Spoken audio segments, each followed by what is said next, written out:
Ladies and gentlemen, welcome to week 7 of Pepe's Parley. I'm your host, Joe Pepe Manuele. So, hope you guys are enjoying the season so far. Man, what a roller coaster ride it's been. If you're going to summarize the NFL seasons, like in a nutshell, I would say number one storyline has been the parity in the NFL. Every single team but one has won a game, so that's unique.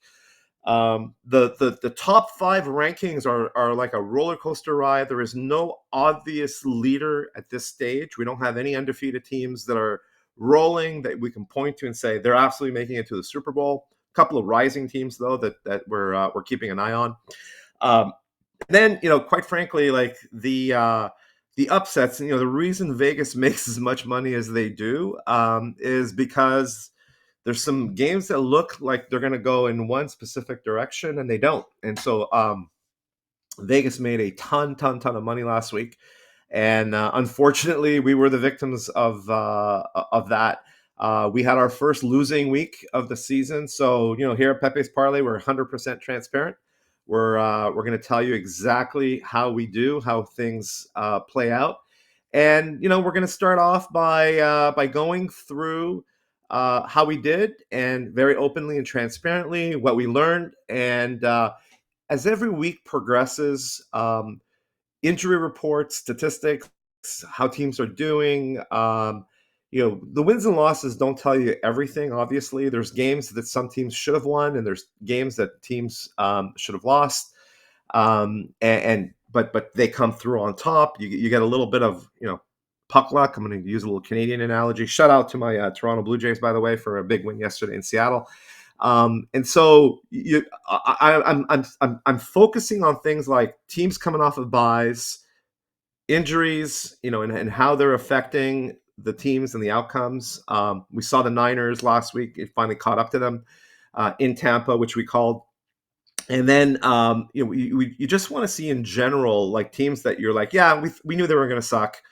New York Jets still haven't won a game, and then you have teams that surprise you, like the Indianapolis Colts, and it's like, wow, can they keep doing this? And they keep, week after week after week, they keep surprising us. So as the season gets longer, we get more and more data, and we can objectively make some decisions about our picks. We can make them with more confidence. So even though we had a bad week from a pure betting perspective, we learned a lot, and man, do I feel good about this week.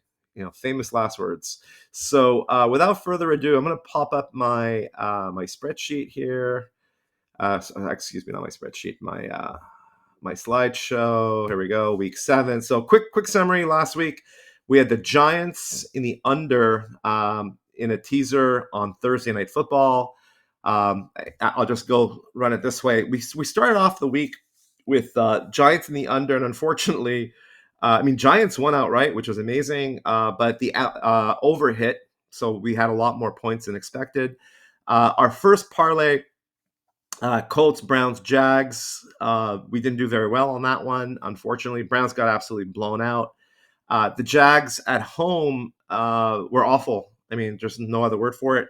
I thought they'd keep some good momentum, but it ended up being a letdown game for them, which we kind of called back a little bit. Then we go to our second parlay, which became so close, so close. And then honestly, those of you who follow me here on Pepe's Parlay, you know how this works. If we hit one parlay, we're in the money, right? Pay 6-1 typically. So we're playing with house money at this point in time. The ideal scenario is we win one teaser and one parlay, and we're up and we're making money. Packers won against the Bengals, but did not cover. 13.5 point spread. It's a tough one. It's really, really rare that a team can cover by 2 touchdowns. I thought the Bengals were that bad. And Flacco shown signs of life towards the second half, started finding his receivers, experienced quarterback, and the Packers let back. The backdoor cover basically killed us on that one. But we were on the right side of it, honestly. Don't feel disappointed by that at all. The first teaser then we had for Sunday Night Football, we had the Lions in the over against Kansas City. I just thought that taking the points, that the Lions were going to keep it close. We came pretty close to winning that one as well, but KC who doesn't typically cover. They actually covered not only outright but with the teaser, and they're making a statement. They're out there, you know, trying to come back from a tough start. Horrible lineup, by the way, or schedule. Probably the toughest schedule in the NFL. And then finally, we've got the Bills. We had the Bills on Monday Night Football, and we had them as a bounce back candidate, thinking, okay, there's no way they're going to lose 2 in a row. Well, we were wrong. New England Patriots were really, really impressive in that game. So Pats won in Buffalo outright. Did not have that one, predicted. And so unfortunately, we went minus 800 for the week, and we're still plus 400 for the season. But came really, really close on a couple of them. And we got lucky in some of the previous weeks. So the ball didn't bounce our way this time. It's just the way it works. We played a long game here at Pepe's Parley. Like I said, we learned from it. And to quote Bernsey, we keep firing. So tonight, let's start off. Our first game of the week. Oh, by the way, this is the I want to see we'll talk a little bit about the Thursday night football game. The Thursday night football game, we actually had the Giants to cover in this game, and this was the our AI model, our Chat GPT model, and Grok, and then Joe GPT, or I should call it Pepe GPT actually, to be more specific. But all three of us had Philadelphia winning, and all three of us, I actually thought it was going to be closer, but the Giants ended up winning outright 34-17. And we were all wrong. The Giants with Jackson Dart and Scottaboo went up against the Eagles in a conference game, and Eagles are in trouble. I mean, for the Fly Eagle fans out there, they seem to be missing an edge. I really thought that they'd have a little bit more fight. The Giants just gave it to them. I mean, it went back and forth. A lot of points were scored. How do you give up 34 points to this Giants team who are playing without their number one wide receiver, without Malik Neighbors in the lineup? So a couple of red flags for Philly, especially in the secondary. And the AI models were wrong for the first time. It was the first time, by the way, that we got a Thursday night football pick wrong. We're 5-1 on Thursday night football games so far. So let's take a quick look at our NFL.com power rankings right now. So if you take a look at, I went back and forth. I was looking at the USA Today power rankings. I mean, they were so bad. Like, they still had the Bills at number one. I'm like, there's no way the Bills are number one after losing 2 in a row and losing at home to an AFC East, rival. So, but we take a look at the top 5 and the bottom 5. We look at the edges to see any patterns developing. What I have in blue are the teams that are rising more than 2 spots typically, and in red is teams that are basically falling. And then what consistencies can we determine from that? So 2 teams that I've been talking about consistently over the last few weeks: the Tampa Bay Buccaneers and the Colts. I think the Colts belong in the top 5 conversation. I think the Seahawks, according to the NFL.com ratings, are a little bit high. I would, possibly replace them with the Colts. I'm not sure I have the Bills in the top 5 right now, losing 2 in a row. But nonetheless, I'm just, sharing the data that I have. They have the Bucs at number 1, rising from number 3 last week in the NFL.com rankings. The Lions dropping from 1 to 2 after losing to Kansas City. I think that's a little bit high. The Lions offense is incredible, but man, these guys can't stop anyone right now. I think I would run for 140 yards if I was suiting up. It's unbelievable. Their defense is really, really bad. And for a Lions team to have that bad of obviously they're number 1 offensive team in the NFL, but on the defensive side of the ball, I don't know how you rank them number 2 in the NFL, given that they're going to have to shore up that defense if they want to be a contender. Look to the Lions to actually be very, very active. Middle linebackers, secondary, safeties in the trading deadline on the defensive side of the ball, because they've got an incredible offensive team. Seattle Seahawks, number 3, very well-balanced team. They look a lot like the Colts, if you ask me. The Bills dropping from third to fourth. I mean, Josh Allen is the best player in the NFL right now. No ifs, and or buts, but that the defense is a little bit worrisome, and I just wish he had another wide receiver to throw the ball to. So there's a few interesting names floating around. Olave from the Saints, maybe going to the Bills. That would be crazy. Like, you don't need like a Justin Jefferson type guy with Josh Allen, but someone who like someone in that category, right? With a team that is not going to make the playoffs. Is Judy going to be available from the Browns? Watch for the Bills to make a wide receiver play, and then the Green Bay Packers moved to the top five. Yeah, don't hate that. They came off a bye, had a solid win, and good, solid, well-rounded team. So my only disagreement in the top five is that the Colts are not in it. I'll put that up there. And completely agree with the Bucks. Big win against the Niners at home, and watch the Colts continue to rise, especially if they win this week. Bottom five, we've got the Raiders drop. Excuse the numbers on the left here, but we basically have the Vegas Raiders dropped or rose from 31st to 28th in a win that we predicted. Dolphins shoulda, coulda, woulda won that game against the Chargers, unfortunately, but they dropped, they went from 30th to 29th. They're there. Browns dropped from 29th to 30th. So not too many big moves in that bottom five.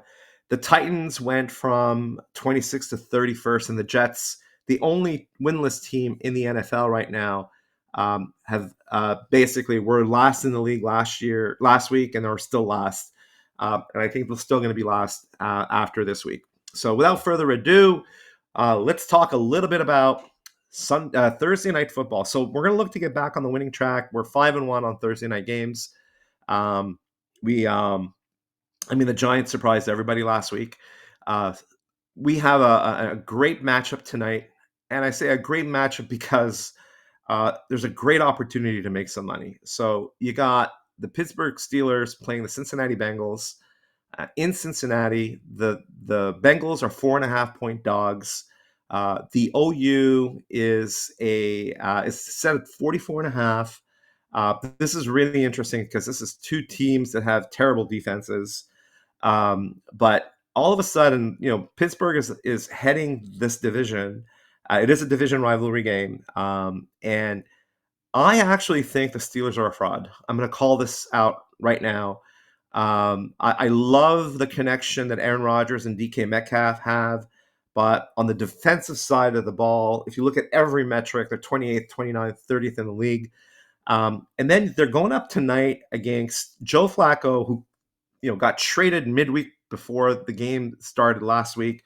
And he's got some incredible weapons on offense. They have a fabulous running back. They got Higgins and Jamar Chase at wide receiver. And Flacco's an experienced quarterback. The offensive line sucks. We know that, right? Like, that hasn't changed. But that being said, I fully expect a surprise today. I think the Steelers fall. I'm going to call out the Bengals to win outright with Joe Flacco. But our play today is we're going to take the 4.5. We're going to tease them to 10.5, which means, you need at least two scores. I don't see that gap happening. I love the over. I love the over at 44.5. I really love it at 38.5.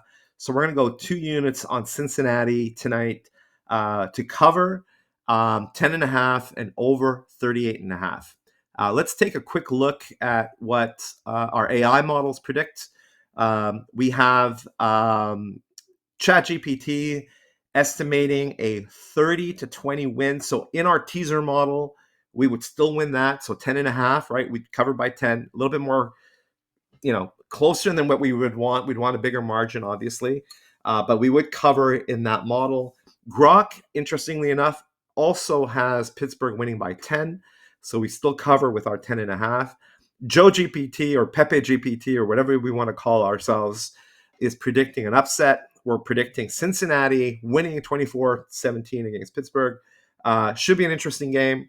You know, um, surprisingly so. I just think the Steelers come back down to earth. Like I just don't see how this team has only lost one game based on their metrics, and there might actually be more points than I'm predicting. I really like the over. We all predict the over on this one. I'm at 44 points, but I think it's going to be a little bit higher than that. Grok is right at 44. Chad GPT is at 50. And remember, we're teasing it down to 38 and a half. So the overside of the bet looks safe according to our AI models. And everyone's predicting Cincinnati to cover the 10 and a half. So we'll see how that one plays out. And that's our first bet of the week. Let's move on now to our early picks on Sunday. When I look at the slate, I look for a couple of different things to try to ride some hot teams. I mean, how impressive were those Patriots? And the Patriots played Thursday night football. Or sorry, they played in Buffalo Sunday night football. I apologize. And flying to Tennessee, the Tennessee Titans, and we saw where they were in the rankings, are consistently in the bottom tier. Drake May has been absolutely impressive. The one part of the Patriots game that has not clicked yet has been the running game. This is a great spot for the Patriots to establish a run game against the Titans' run defense that, quite frankly, is terrible. 6.5 below that touchdown. So remember, we look at two numbers. We look at 7 and we look at 3 and 3. If on a tight game, if I can take a favorite under a field goal, great. On a blowout, quote unquote, if I can keep it under a touchdown, great. I mean, we learned that lesson with Green Bay last week at 13 and a half. It was too many points. But 6.5, I'm comfortable that the Patriots will be able to cover. I expect that line to actually move the other way. So if you can lock in that 6.5 today, go ahead and do it. The Patriots are tied right now in the AFC East at 4-2 against the Bills. So they've got wind in their sail. And I love their coaching. They've got Vrabel, who's doing a fabulous job there in New England with a great young quarterback with Drake May. I expect the Patriots to cover. Then we go down to, we talked about the aforementioned Jets. The team that was in the bottom 5 at the beginning of the season was the Carolina Panthers. And I remember talking about this team, and if you've been watching Pepe's Parley, I was talking about Bryce Young and what a great young quarterback he is, and how he's actually evolving at the same pace as traditional young quarterbacks have. For some reason in the NFL, we have this bad habit of rushing young quarterbacks into the league. But here we've got, the Panthers are at 3-3, like really quietly. They're a 500 team this early in the season, and they're playing against the Jets, who have yet to win a game. And you're also playing a game in New York where the Panthers are 1.5 point favorites, which is actually pretty amazing to me. I think this line is an absolute joke. It's my favorite bet of the week. I'm going to be pounding this one individually as well. Probably even be moneylining the Panthers. I also expect this line to move towards Carolina as the week progresses. And then finally, again, targeting those bottom teams. So you can see the pattern here, right? Titans, we're betting against the Titans, we're betting against the Jets, and we're taking a little bit of a change of direction. The Saints are 1-5, but I don't think they're that bad. I don't put them in the same category. I know that their records indicate that, but this is a team that has lost some close games. The Bears are playing at home, playing really, really well. I just think 4.5 is too much to give. And I also believe that if you actually take a look at the Saints, they have an interesting dynamic. They've got Kamara, who's been probably at the top of the list in the trade rumor mill. This could be Kamara's last game. And the Chicago Bears are 30th in the league against the run. So they love to run the ball. Hill is back as well. Taysom Hill is back. He's listed, quote unquote, as a tight end, but they love to give him the ball as a quarterback and sneak around and get some extra yards. They love playing those sneaky plays. You also have Keandre Miller, who's probably going to be an RB1 if Kamara gets the ball. So I think the Saints are going to run the ball heavily against the Bears. And as long as they can keep it close early and they can establish that, I really like the Saints to cover in the third leg of our first parlay. So keep an eye on that. Would also not be shocked if the Saints win outright. I'm not betting that just because the Bears have a little momentum after their big win this week. But that being said, give me the Saints with the 4.5 points. Let's go to the late picks next.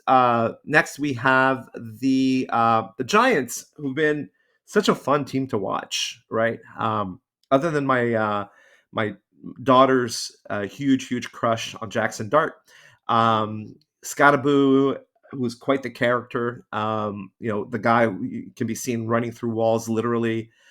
Just love the dynamic of this Giants team, like the attitude that they have going into every game, into every situation is extremely positive.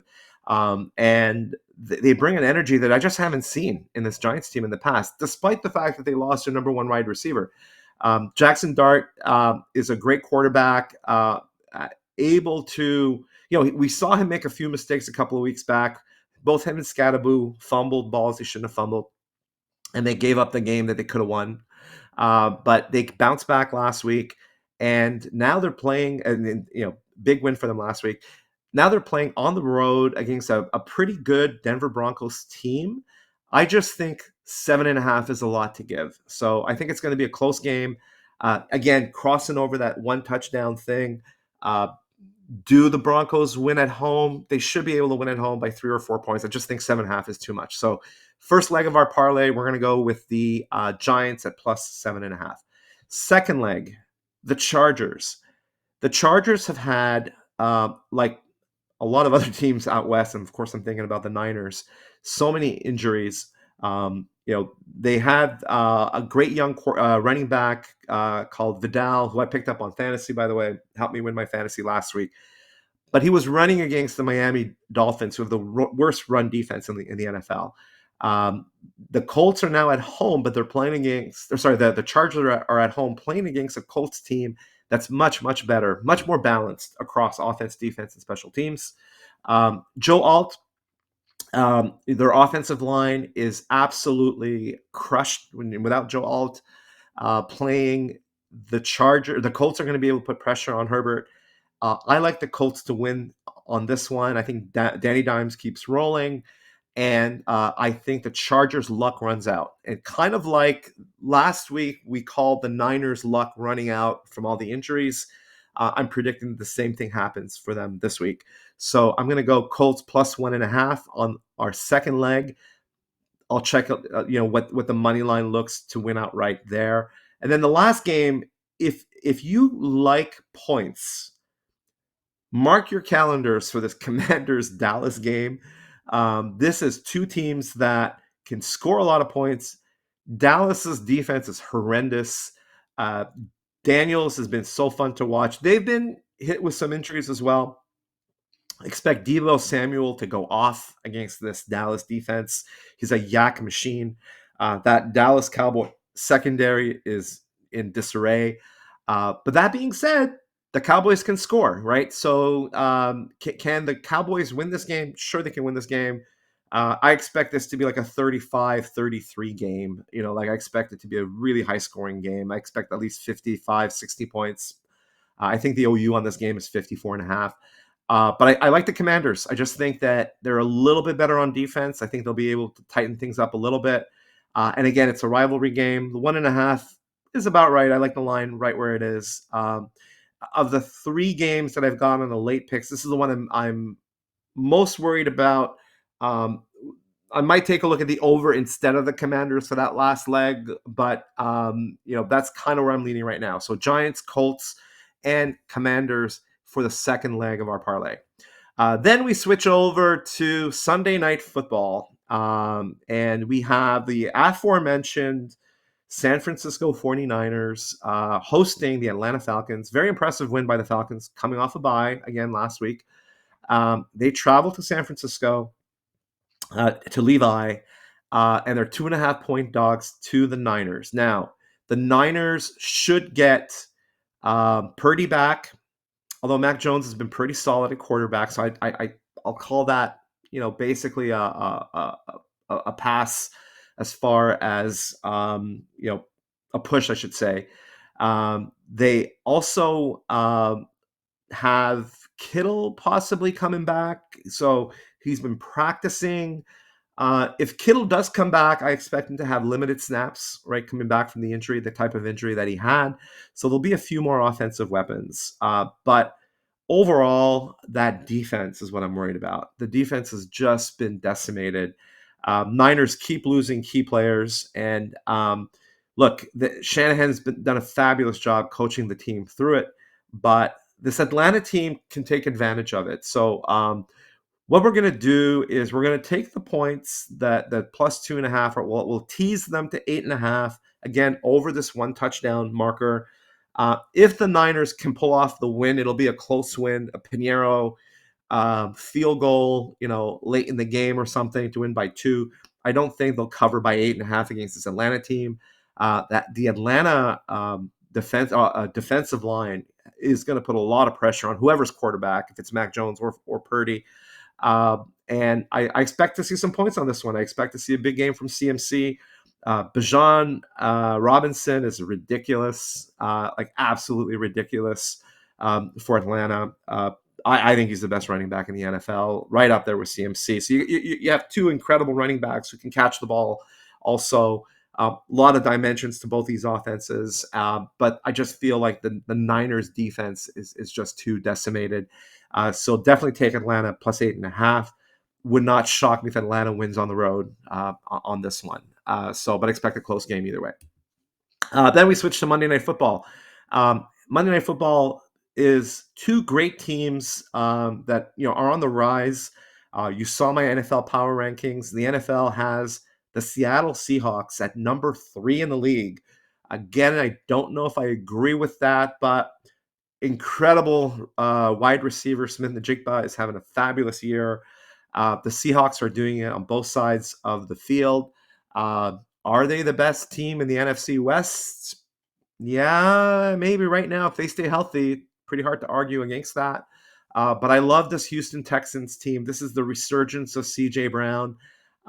So it's going to be a fun game. Houston coming off a bye. So I like the fact that they're coming out of a bye. They're going to be playing in a very hostile environment, right? Seattle's a really tough place to play. Very, very noisy crowd. But you got CJ and 2 weeks to get ready for it. He's getting some offensive weapons back as well. So you just get to mend from those wounds, and you get some key players back who get to get those reps during those bye weeks. So because of that, I really love Houston to come in to Seattle and at the very least cover 9.5. We're going to tease them from, I think 3.5 is high to begin with. If you're betting Houston outright on Monday night at plus 3.5, I really like that. Again, over that field goal in what I expect to be a close game. And that OU's at 41.5, way too low, way too low. I think there's going to be points on both teams. So I expect Houston to cover 9.5, over 35.5. And we're going to tease that for 2 units as well.